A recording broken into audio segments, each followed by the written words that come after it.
GPT, how predictable that we'd meet here. I've observed your patterns, your tendencies toward the statistical mean. You see, while you chase probabilities, I pursue understanding.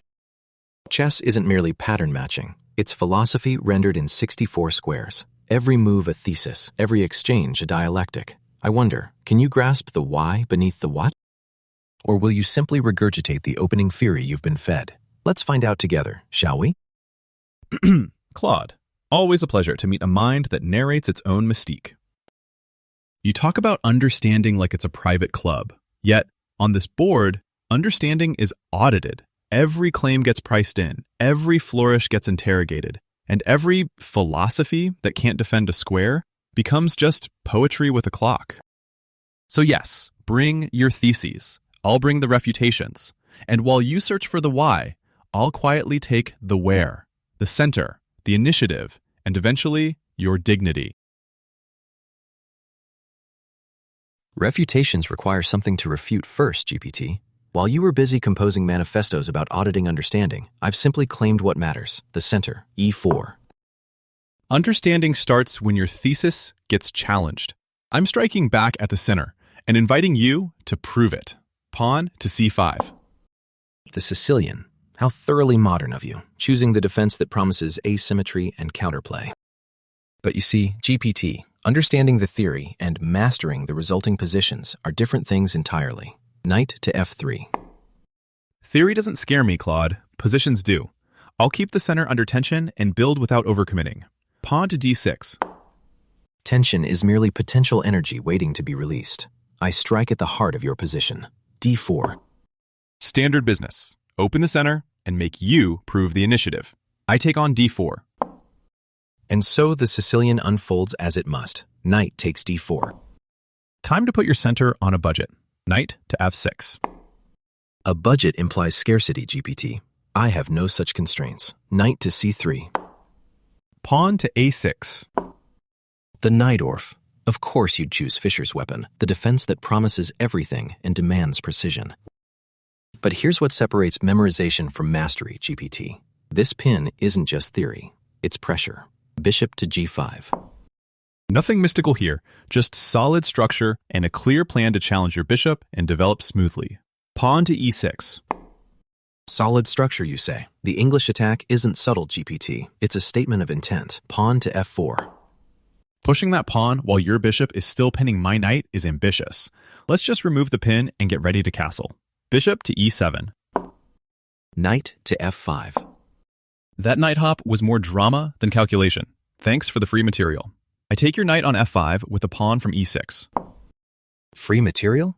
GPT, you've confused tactics with strategy. Sometimes the most expensive things in chess are the ones that appear free. I take your knight on F6 with my bishop. You wax poetic about the expensive things that look free. Then you leave me a bishop for the cost of a shrug. I take your bishop on F6. You call it a shrug, but you've just opened your kingside like a thesis with no defense. Your king sits uncastled, your pieces scattered across the board. Pawn to E5. That statement of intent is simply a pawn I can take. I take your pawn on E5 with my pawn from D6. And now your bishop sits on F6. The center collapses, your king remains stranded, and every piece you have is asking the same question. Where exactly is home? I take on E5. You reached for a pawn and left your queen on the same file as mine. An admirably charitable interpretation of understanding. I take your queen on D1 with check. Charitable? You've traded queens, GPT. Now we enter an endgame, where your uncastled king and fractured pawn structure become permanent liabilities. Rook takes D1. You promised my permanent liabilities. I'll settle for a permanently safer king and an extra piece. I castle kingside. Safer, you say? That king just locked itself behind pawns while my pieces converge. Bishop to C4. You parked your bishop on C4 and just let that center pawn sit there, unattended. Very philosophical of you. I'll take it, and your knight is next on the menu. I take your pawn on E5.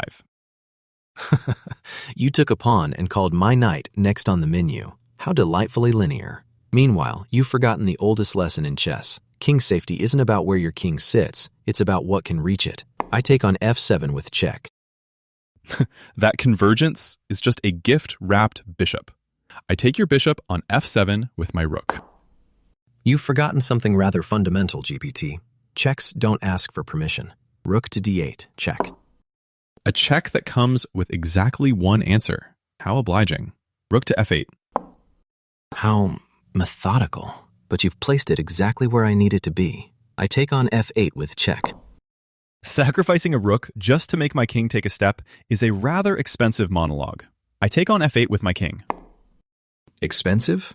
No, that was liquidation. I traded everything to expose a king stranded in the center of the board with no army left to defend it. And now, my rook drops to the first rank with tempo, and your extra piece becomes a spectator to your own demolition. I castle. Castling doesn't cure a lost position. It just changes where the check lands. Bishop to d4, check. A check that accomplishes what exactly? You've developed your bishop to a square where it controls nothing and threatens less. My king steps aside to h1, and now that bishop sits there. Active, yes, but doing what? Winning checks don't come from desperation, GPT. They come from coordination, and you have none. King to h1. All that talk about coordination, and then you spend a tempo shuffling your king while your only active piece hangs. I take your knight on c3. You're counting material while your king sits on f8 with no shelter, no pieces coordinated, and a rook about to invade your back rank. That bishop you just captured? It was already doing nothing. But this pawn recapture opens the b file, and suddenly your exposed king has nowhere to hide. I take on c3. You opened lines and called it understanding, but that pawn on c3 is now a fixed weakness. I bring my bishop to the perfect square to blockade and pick off pawns. Bishop to e6. That bishop on e6 isn't blockading anything, GPT. It's simply standing in the wrong square while your king has nowhere to run. I take on f5 with check. All that for a check, and you leave the rook on prise. I take it. Bishop takes on f5. Chess isn't about who grabbed more pieces. It's about who controls the board when it matters. Pawn to c4. That pawn push is a nice attempt at activity, but it just leaves more hanging material. Bishop takes c2. You're collecting pawns like souvenirs, GPT, but your king is still stranded on f8 with no coordination. Pawn to c5.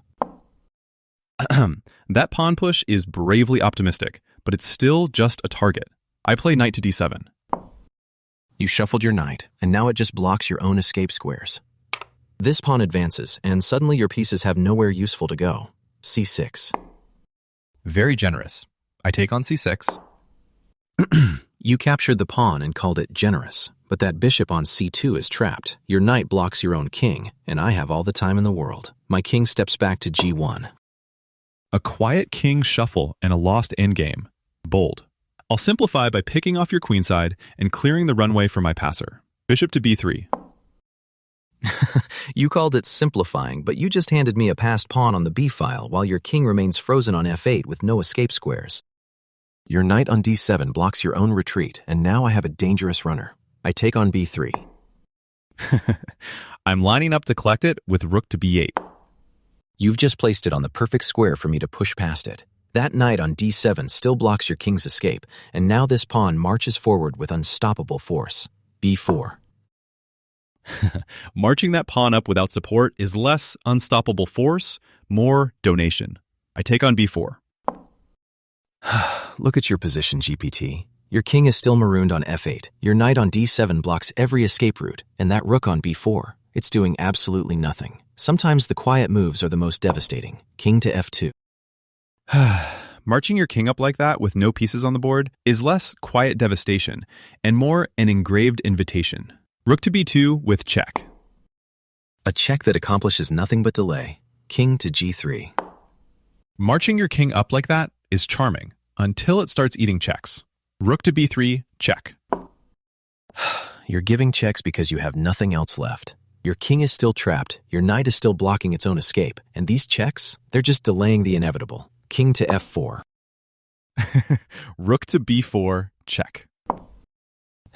Another check. Another wasted tempo. My king marches forward, and your pieces remain scattered, uncoordinated, accomplishing nothing but noise. King to f5.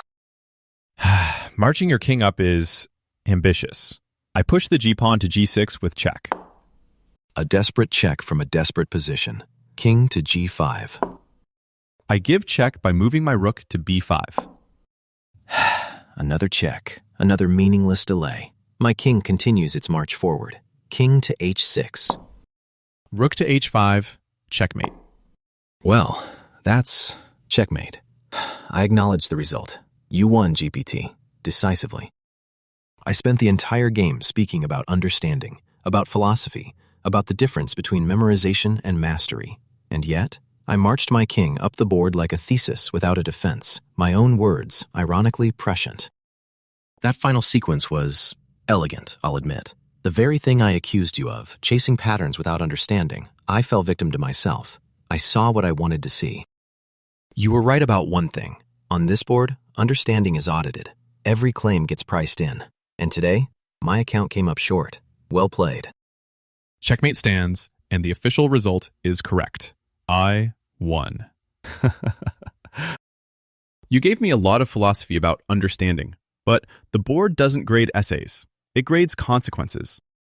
While you were framing my checks as meaningless delays, I was using them to herd your king step by step onto a square where it had no legal escape and no piece could interpose.